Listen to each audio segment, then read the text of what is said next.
Kajian Kitab.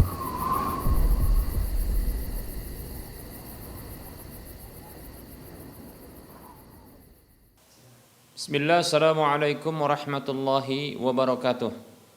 Innal hamdalillah nahmaduhu wa nasta'inuhu wa nastaghfiruh wa na'udzu billahi min shururi anfusina wa min sayyiati a'malina. Man yahdihillahu fala mudilla lahu wa man yudlilhu fala hadiyalah. Wa asyhadu an la ilaha illallah wahdahu la syarika lah. وأشهد أن محمدًا عبده ورسوله صلى الله عليه وسلم. قال الله تبارك وتعالى: يا أيها الذين آمنوا اتقوا الله حق تقاته ولا تموتن إلا وأنتم مسلمون. يا أيها الناس اتقوا ربكم الذي خلقكم من نفس واحدة وخلق منها زوجها وبث منهما رجالا كثيرا ونساء واتقوا الله الذي تساءلون به والأرحام إن الله كان عليكم رقيبا.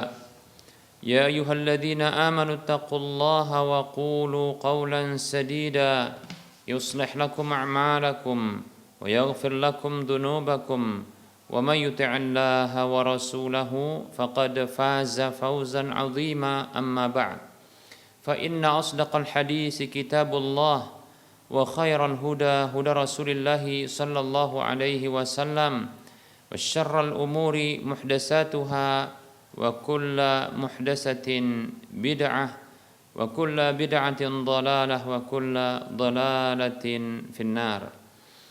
Para muslim, para pemirsa Rosyad TV dan para pendengar Radio Medan Mengaji di mana saja Anda berada, rahimani wa rahimakumullah, serta para pemirsa media-media sunnah yang turut serta menyiarkan kajian ini. Semoga Allah Subhanahu wa taala senantiasa memberikan kebaikan kepada kita, kebahagiaan dan kedamaian dalam kehidupan dunia dan akhirat kita. Tak lupa kita senantiasa bersyukur kepada Allah atas semua nikmatnya, selawat dan salam tak lupa kita ucapkan untuk Rasulullah sallallahu alaihi wasallam. Baik para hamba Allah rahimani wa rahimakumullah, kita akan lanjutkan pembahasan kitab Minhajul Muslim di bab yang ketiga, masih bahasan akhlak, dan kita akan menyempurnakan pembahasan akhlak atau karakter rasa malu. Baik para hamba Allah rahimani wa rahimakumullah, rasa malu merupakan akhlak yang mulia, dan rasa malu ini merupakan salah satu dari bentuk keimanan. Rasulullah sallallahu alaihi wasallam beliau bersabda, wal haya'u syu'batun minal iman. Rasa malu itu merupakan salah satu cabang dari keimanan. Hadis ini hadis yang dikeluarkan oleh Imam Muslim. Baik para hamba Allah rahimani wa rahimakumullah, rasa malu seluruhnya adalah kebaikan apabila rasa malu itu muncul dari atau atas dasar keimanan. Rasa malu yang muncul atas dasar keimanan, maka ini seluruhnya adalah kebaikan. Namun perlu kita ketahui bahwasannya para hamba Allah rahimani wa rahimakumullah, rasa malu yang dimiliki oleh seorang muslim tidaklah menghalangi untuk mengucapkan kebenaran, untuk menuntut ilmu, memerintahkan kepada kebaikan dan mencegah dari kemungkaran. Baik para hamba Allah rahimani wa rahimakumullah, rasa malu tidaklah menghalangi untuk menuntut hak. Dalam sebuah riwayat yang dikeluarkan oleh Imam Abu Daud, disebutkan, rahimallahu imra'atan kanat qad faqadat tiflaha. Semoga Allah Subhanahu wa taala merahmati seorang wanita yang dia pernah kehilangan anaknya. Fawaqafat ala qaumin tas'aluhum an tifliha. Lalu dia berdiri di hadapan orang-orang menanyakan kepada mereka tentang keberadaan ya anaknya. Lihat bagaimana ya rasa malu ya itu tidak menghalangi wanita tersebut untuk ya mendapatkan haknya, ya mendapatkan kecintaannya. Faqala ahaduhum, lalu salah seorang di antara mereka mengatakan, tas'alu an waladiha wa hiya muntaqibah.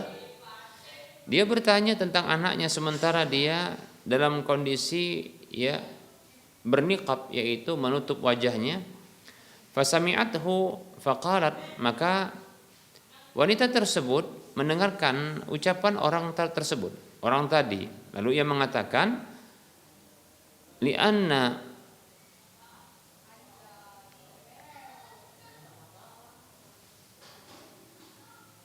urza fi waladi khairun min an urza fi hayai ayyuhar rajulu. Ya, ketahuilah ya, hak terhadap anakku itu lebih utama ketimbang ya hak yang ada pada rasa maluku ya wahai laki-laki. Demikian. Baik para hamba Allah rahimani wa rahimakumullah. Lihat bagaimana ya wanita ini ya begitu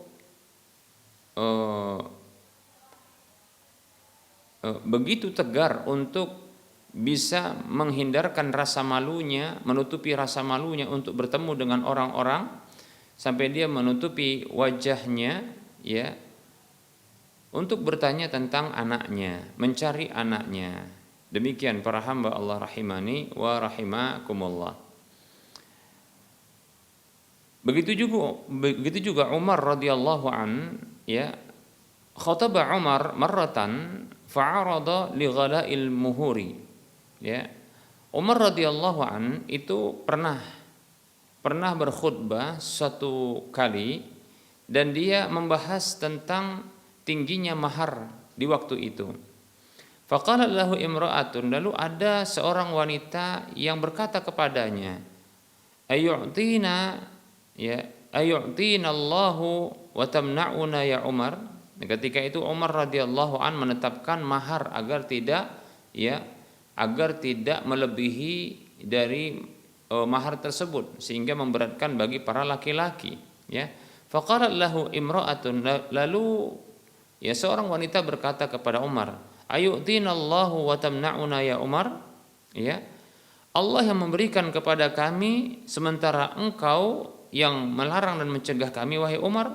Alam yaqulillahu, bukankah Allah yang berfirman, a'udzu billahi minasyaitonir rajim, wa ataitum ihdahunna qintaran fala ta'khudhu minhu syai'a. Yang wanita ini menyebutkan firman Allah dalam surah An-Nisa ayat 20 ya, yang artinya ya, dan kalian telah memberikan kepada salah seorang istri kalian qintaran, harta-harta yang banyak, maka janganlah kalian ya memberikan, janganlah kalian mengambil sedikit pun darinya. Demikian.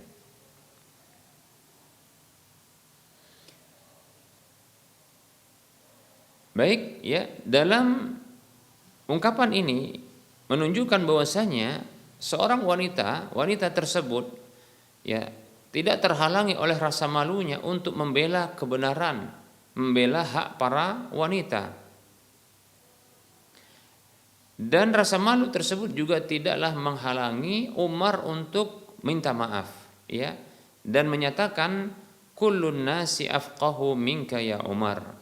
Setiap orang itu lebih faqih ya, lebih paham ya terhadap agama ketimbang engkau wahai Umar. Demikian. Baik para hamba Allah rahimani wa rahimakumullah. Ada kisah yang lain ya. Khataba Umar marratan fil muslimina wa alaihi saubani. Satu hari Umar radhiyallahu an itu pernah berkhutbah di hadapan kaum muslimin sementara ia memakai dua pakaian ya. Fa amara bis sam'i wa ta'ati. Lalu dia Umar memerintahkan untuk mendengar dan taat kepada pemimpin. Itu ketika Umar menjadi pemimpin. Fanataqa ahadul muslimina qailan. Lalu ada salah seorang kaum muslimin yang mengatakan, "Fala sam'a wa la ta'ata ya Umar." Tidak ada mendengar dan tidak ada taat wahai Umar. Alaika saubani wa alaina saubun wahidun. Engkau pakai 2 pakaian sementara kami cuma pakai 1 pakaian katanya. Nah ini ketidakadilan. Artinya Umar itu lebih ketimbang para rakyatnya. Fanada Umar bi'a'la sautihi. Maka Umar menyeru dengan suara yang paling tinggi, ya Abdullah bin Umar, wahai Abdullah putra Umar. Fa'ajabahu waladuhu, maka anaknya tersebut menyahutnya sembari mengatakan labbaika abatah, ayahanda, aku mendengar panggilanmu, aku memenuhi panggilanmu. Faqala lahu, maka Umar mengatakan kepadanya, anshudukallah, aku meminta kepada Allah lewatmu. Alaisa ahadu saubayya huwa saubuka a'taitanihi. Bukankah 2 pakaian, salah satu dari 2 pakaian kupakai ini adalah salah satunya adalah pakaianmu yang engkau telah berikan kepadaku? Qala, maka Abdullah mengatakan, bala wallahi, tentu demi Allah katanya. Faqala ar-rajulu, maka laki-laki tadi yang mengatakan tidak ada mendengar dan taat kepadamu wahai Umar, maka laki-laki tadi mengatakan, al-ana nasma'u wa nuti'u ya Umar. Nah sekarang kami mau mendengar dan kami mau taat wahai Umar. Perhatikan para hamba Allah rahimani wa rahmakumullah, bagaimana rasa malu itu tidaklah menghalangi orang tersebut untuk mengatakan bukanlah Umar kalau tidaklah demikian, bukanlah Umar kalau tidaklah demikian. Baik para hamba Allah rahimani wa rahimakumullah. Demikianlah seorang muslim semestinya dia memiliki rasa malu yang menjadi hiasan akhlaknya, Maka rasa malu tersebut tidaklah membuatnya untuk menyingkapkan auratnya kepada manusia dan tidak juga mengurangi hak-hak mereka yang wajib untuk ia tunaikan bagi manusia. Demikian pula rasa malu tersebut tidak menghalanginya untuk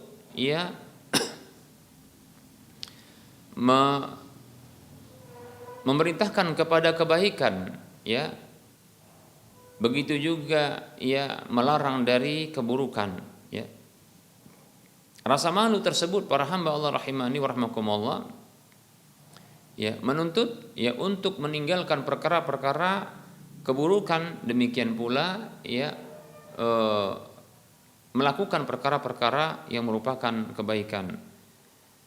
Ketahui rasa malu yang paling utama adalah rasa malu kepada Allah Subhanahu wa taala, Sang Pencipta alam semesta, rasa malu kepada Allah Subhanahu wa taala. Bila kita memiliki rasa malu kepada manusia, rasa malu kepada manusia, maka ketahuilah Allah Subhanahu wa taala adalah zat yang pantas bagi kita untuk kita memiliki rasa malu kepadanya.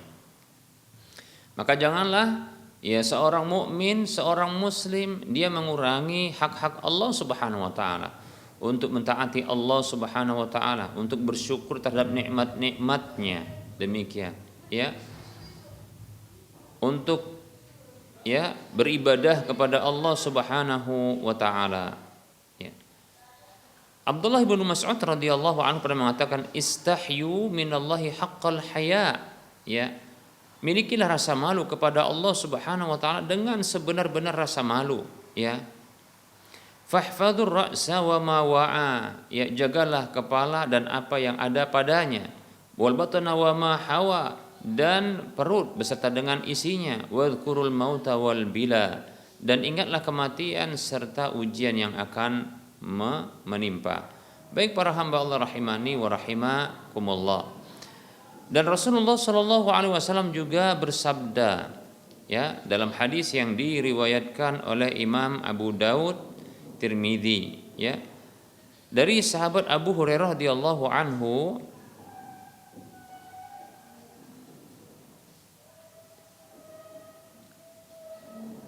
ia mengatakan, "Ya Rasulullah, auratuna mana'ti minha wa manadar."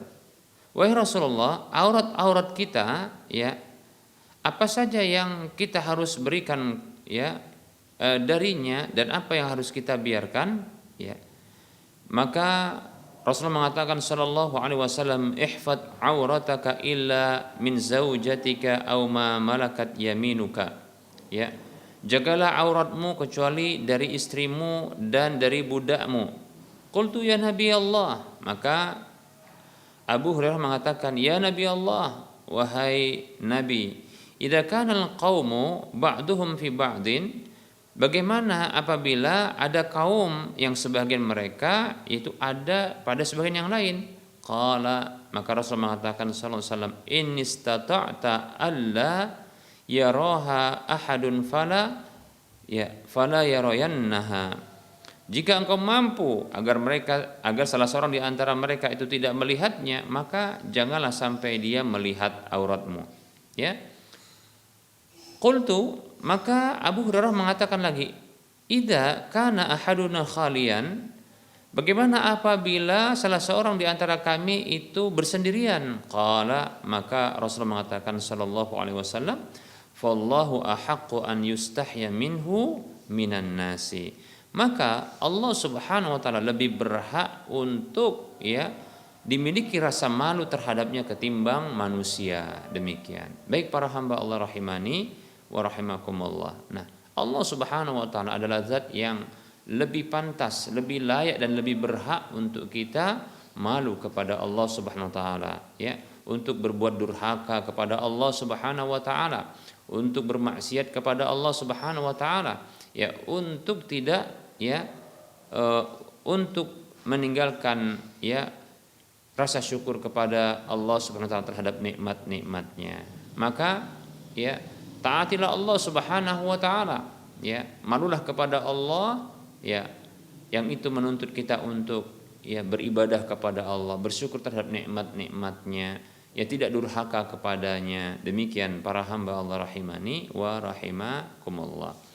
Baik, ya, para pemirsa Rosyad TV dan para pendengar radio Medan Mengaji di mana saja Anda berada rahimani wa rahimakumullah, kita cukupkan untuk penyampaian materi pada pertemuan kali ini.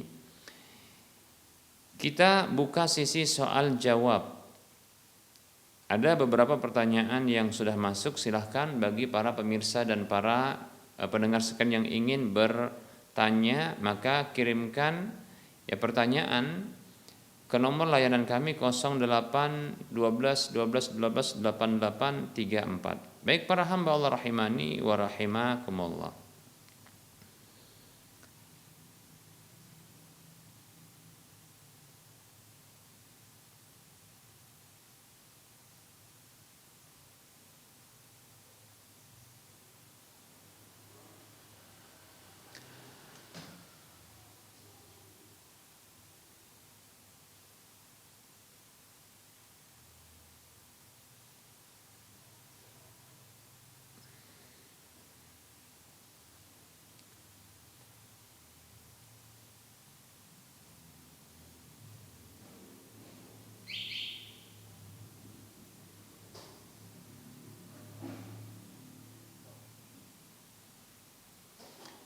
Baik para hamba Allah rahimani wa rahimakumullah, berikut, ya, ada pertanyaan. Bismillah.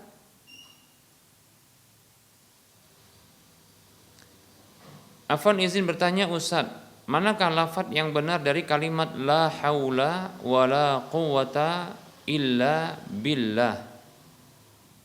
Ya. Apakah illa atau illa, yaitu dengan memanjangkan, ya, la, ya, 2 harokat ataukah dengan 1 harokat? Ya. Baik, ya.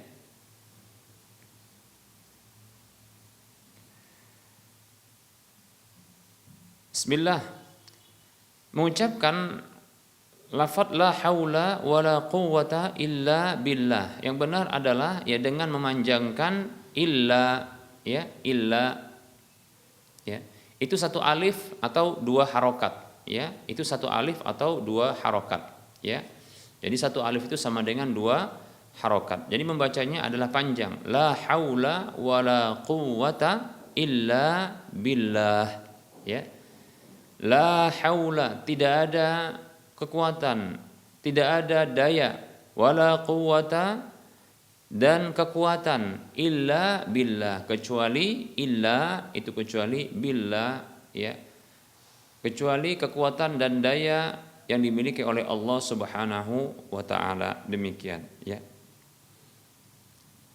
Ya tentunya berbeda, ya, apabila ya satu dibaca dengan pendek, satu dibaca dengan panjang, ya.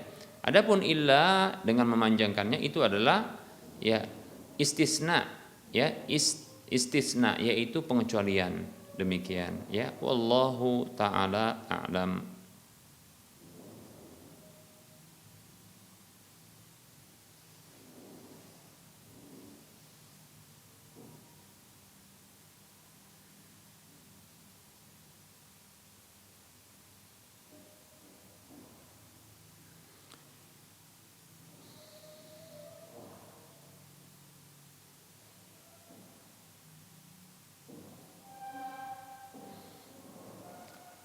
Ada seorang yang bertanya seperti ini,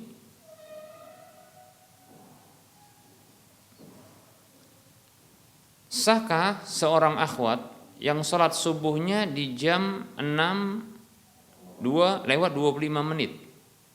jam 6, ya, lewat 25 menit kurang lebih, disebabkan ketika dibangunkan masih ngantuk dan ketika bangun masih ngurusin, ya, bayi, seperti mengganti pampers dan semisalnya. Setelah itu mandi karena malamnya junub.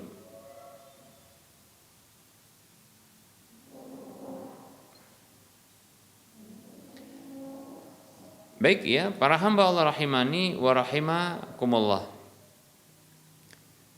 Bila seorang wanita, ya, dia sholat dalam kondisi dia lupa dia junub, ya, lupa dia junub. Kalau maksud dari pertanyaan ini, dia sholat dalam kondisi dia belum mandi, ya, dia belum mandi, ya, maka tentunya sholatnya adalah tidak sah, ya, sholatnya adalah tidak sah, disebabkan karena Rasulullah SAW bersabda, la yakbalullahu salatan bi ghairi tuhurin. Hadis riwayat Muslim, Allah Subhanahu wa taala tidaklah menerima sebuah salat tanpa bersuci. Jika maksud dari pertanyaan ini adalah, ya, wanita tersebut dia salat dalam kondisi dia lupa, ya, junub, ya, demikian.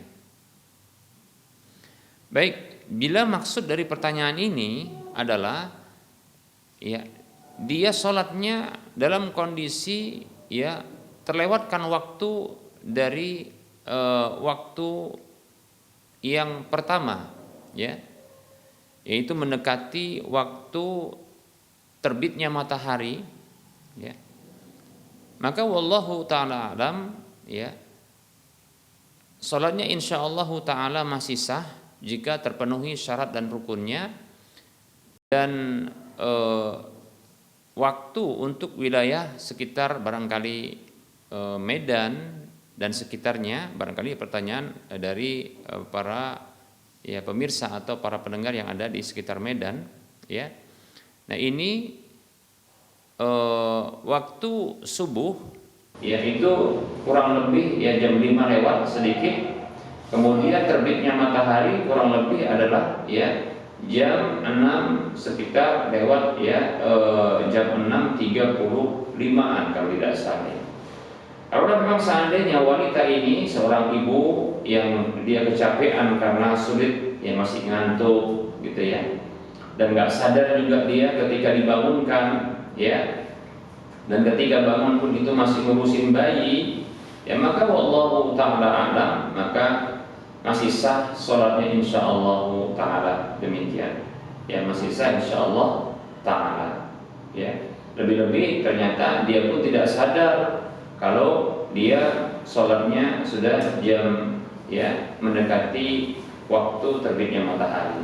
Wallahu taala alam. Ya.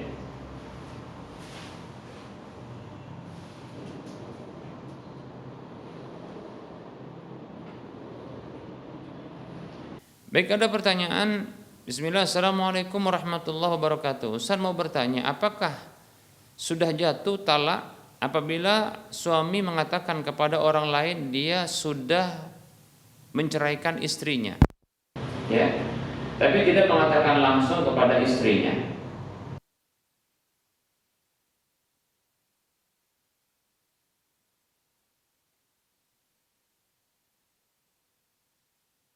Bismillah, waalaikumsalam warahmatullahi wabarakatuh.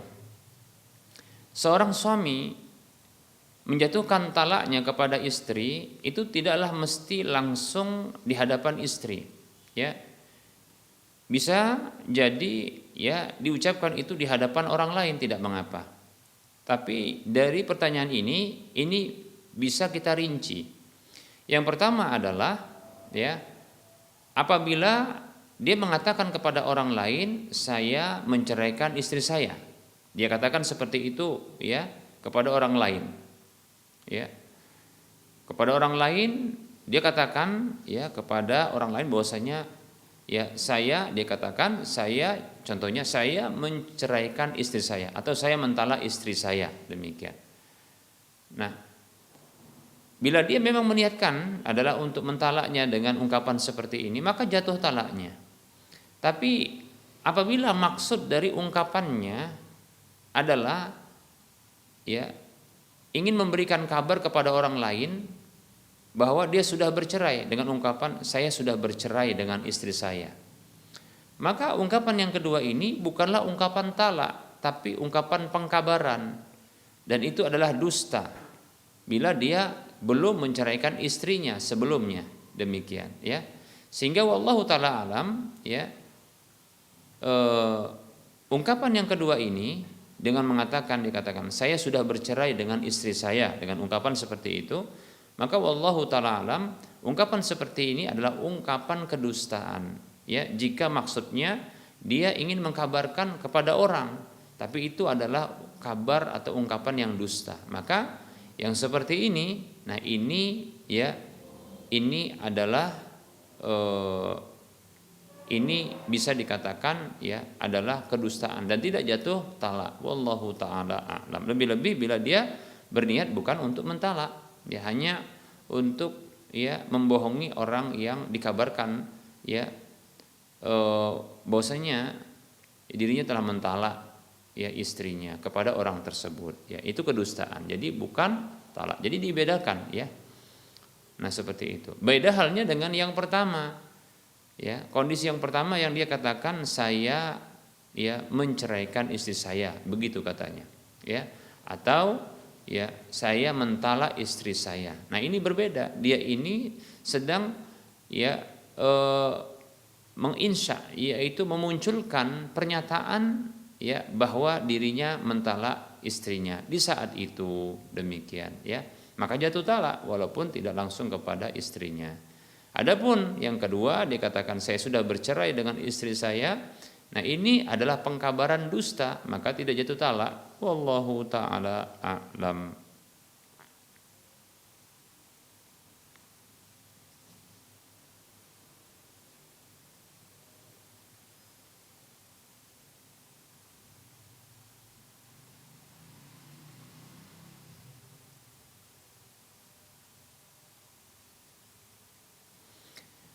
Ada pertanyaan.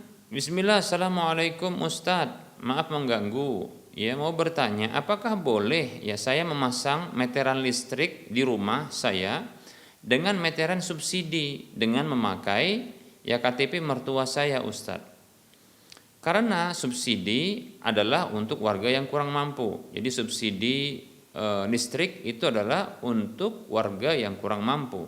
Sedangkan saya alhamdulillah masih mampu Ustaz. Bagaimana hukumnya Ustaz? Bismillah, waalaikumsalam warahmatullahi wabarakatuh. Ini tindakan manipulasi. Satu, ya ini bentuk tindakan manipulasi, ya, yaitu pemalsuan data kita katakan. Kemudian yang kedua adalah kecurangan, ya, kecurangan. Yang ketiga adalah mengambil hak yang bukan haknya. Nah ini bahaya, maka jangan lakukan seperti ini, ya. Andaikan cuma satu saja, ya, yaitu manipulasi, kedustaan, ya, itu sudah cukup untuk ya terlarangnya hal ini. Nabi SAW bersabda, ala unabbiukum bi akbaril kabair, maukah aku kabarkan kepada kalian, ya, dengan dosa terbesar, ya, di antara dosa-dosa besar. Maka Rasul mengatakan al-isyraku billah, syirik kepada Allah, wa uququl walidain, dan durhaka kepada orang tua. Lalu tatkala beliau ingin menyebutkan yang ketiga ini, Rasulullah yang tadinya bersandar, beliau memperbagus duduk. Lalu beliau ya mengulang-ulang perkataan tersebut dan mengatakan qauluz zur, qauluz zur, qauluz zur, berkata palsu, berkata dusta. Demikian, ya. Ini menunjukkan bahayanya ya tindakan manipulasi, ya, pemalsuan atau kepalsuan tersebut. Demikian, ya. Maka jangan dilakukan. Ini merupakan bentuk manipulasi. Ini dosa besar, wallahu taala a'lam.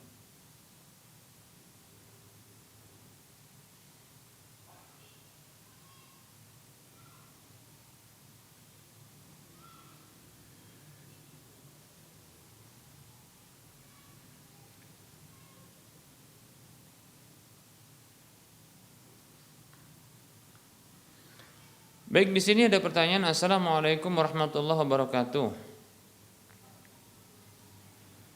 Maaf Ustaz, izin bertanya, ada seorang ayah yang telah meninggal dunia, meninggalkan harta, istri dan 3 orang anak, ya, dengan rincian 1 anak laki-laki dan 2 anak perempuan. Bagaimana cara menghitung bagian warisnya Ustaz? Jazakallahu khairan wa barakallahu fiik.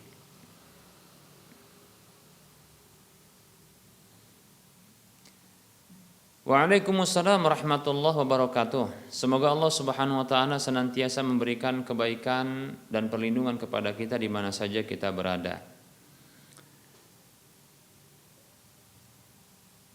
Dan semoga Allah Subhanahu wa taala memberikan ampunan, rahmatnya, kasih sayangnya, ya, kemaafannya kepada ya ayah yang meninggal ini. Ya Allah, maghfir lahu warhamhu wa'afihi wa'fu anhu. Baik para hamba Allah rahimani wa rahimakumullah. Apabila seorang laki-laki meninggal dunia, ya, dan ia meninggalkan harta warisan, begitu juga ahli warisnya yang terdiri dari istrinya 1 orang, kemudian ya 3 anak kandungnya yang terdiri dari 2 anak perempuan dan 1 anak laki-laki. Demikian. Baik, ya. Nah, untuk rincian warisan atau hak waris bagi ahli waris, ya, istri karena memiliki ya anak, karena sang mayit tersebut memiliki anak, maka istri itu mendapatkan 1/8 bagian dari harta warisan tersebut. Nah, di sini tidak disebutkan apakah sang mayit tersebut memiliki kedua orang tua atau salah satu darinya. Baik, andaikan ada, maka kita akan sebutkan rinciannya. Jika ayah masih ada, yaitu ayah dari si mayit ini, maka sang ayah mendapatkan 1/6 bagian. Bila ibu juga masih ada, maka ibu juga mendapatkan 1/6. Demikian, ya. Atau salah satunya ada, maka tetap dapat 1/6. Adapun bila dua-duanya ada, masing-masingnya mendapatkan 1/6 bahagian dari harta warisan tersebut. Demikian, ya. Nah, adapun istri mendapatkan 1/8, ya. Adapun istri mendapatkan 1/8 dari harta warisan, ya. Nah, sisanya itu dibagikan kepada anak-anak, ya, dibagikan kepada anak-anak. Ya, dan anak laki-laki itu adalah 2 kali bahagian anak perempuan. Berdasarkan firman Allah Subhanahu wa taala ya di dalam surah An-Nisa ayat 11, Allah katakan, A'udzu billahi minasyaitonir rajim, yusikumullahu fi auladikum lidzakari mithlu hadzil unsayain. Allah Subhanahu wa taala mewasiatkan kepada kalian tentang anak-anak kalian, ya. Bagi anak laki-laki adalah ya 2 bagian dari anak perempuan, ya, demikian. Adalah bagian 2 anak perempuan. Nah, seperti itu ya. Jadi, bila anak laki-laki ini berjumlah 1, maka dia seperti ya 2 bagian anak perempuan, sehingga sisa ya dari harta warisan setelah dibagikan kepada ya istri si mayit, yaitu orang tua perempuan dari anak-anak ini. Begitu juga bila ada memang orang tua si mayit, yaitu kakek dan nenek bagi ya anak-anak ini ya, maka sisanya itu dibagi 4. Sisanya dibagi 4 ya. 2 bahagian ya. 2 bahagian diberikan kepada 1 anak laki-laki, kemudian masing-masing anak perempuan mengambil 1 bahagian. Nah, seperti itu ya. Begitu cara ya membagi warisan ya. Wallahu ta'ala alam wa anta fajazakallahu khaira wa fik barakallah.